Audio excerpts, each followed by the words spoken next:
Il aurait pu figurer tout en haut du classement des transferts les plus chers de l'histoire. 120 millions d'euros proposés par Manchester City pour Kaka. 45 de plus que le record de Zidane pour passer de la Juventus au Real Madrid. Pour l'AC Milan, l'affaire était déjà entendue. Il est clair que l'offre de Manchester City était, non refusable. Face à une offre aussi incroyable, le Milan s'est dit on peut se passer de lui. L'AC Milan a accepté la transaction. Il voulait l'argent et que Kaka s'en aille. Pour Kaka, l'offre est tout aussi mirobolante. City lui double son salaire à 18 millions d'euros net par an, du jamais vu. Oui mais voilà, le Brésilien a d'autres motivations et sportivement, City ne lui apporte aucune garantie. Une grande partie de la décision de Kaka vient du fait que City n'est pas un grand club et qu'il ne pourrait pas jouer la Ligue des Champions avant 2 ans. Pour un joueur qui a en plus 26 ans, c'est déterminant. Mais qui est donc le big boss de Manchester City, prêt à exploser les prix du marché pour acheter les plus grandes stars? Et jusqu'où peut-il aller pour en faire l'un des meilleurs clubs de la planète?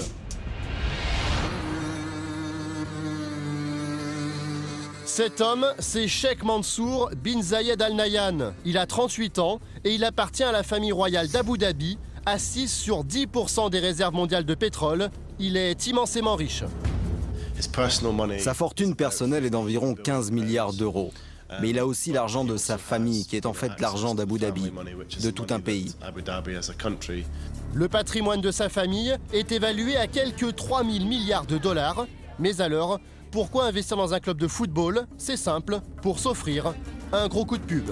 La volonté aujourd'hui, c'est effectivement de rentrer dans cette industrie qu'est le football, qui est une industrie mondiale qui permet finalement de créer une forte notoriété à Abu Dhabi. Pour faire d'Abu Dhabi le nouveau Dubaï, une destination touristique phare pour multimillionnaires en quête de dépaysement. Vous savez, ils sont très intelligents au Moyen-Orient. Ils ont conscience que le pétrole va petit à petit s'épuiser et qu'il faudra trouver d'autres moyens pour faire de l'argent quand il n'y en aura plus. Voilà pourquoi il veut faire de Manchester City un très grand club. Il veut remporter la Première Ligue et la Coupe d'Europe. Il veut aller vite, il n'y a pas de limite à ce qu'il peut dépenser, aucune limite. Le plan initial, c'est d'essayer de recopier le modèle de Chelsea. Mais avec des moyens encore supérieurs, quand on sait que Sheikh Mansour pèse 10 Abramovich, problème. Aujourd'hui, il y a un décalage entre ce que City propose financièrement et son niveau sportif. C'est un club qui se bat pour ne pas descendre. Du coup, City doit passer par une étape intermédiaire en recrutant à l'étage inférieur, comme Craig Bellamy acheté la semaine dernière 17 millions à West Ham, Wayne Bridge transféré de Chelsea et Nigel de Jong d'Hambourg.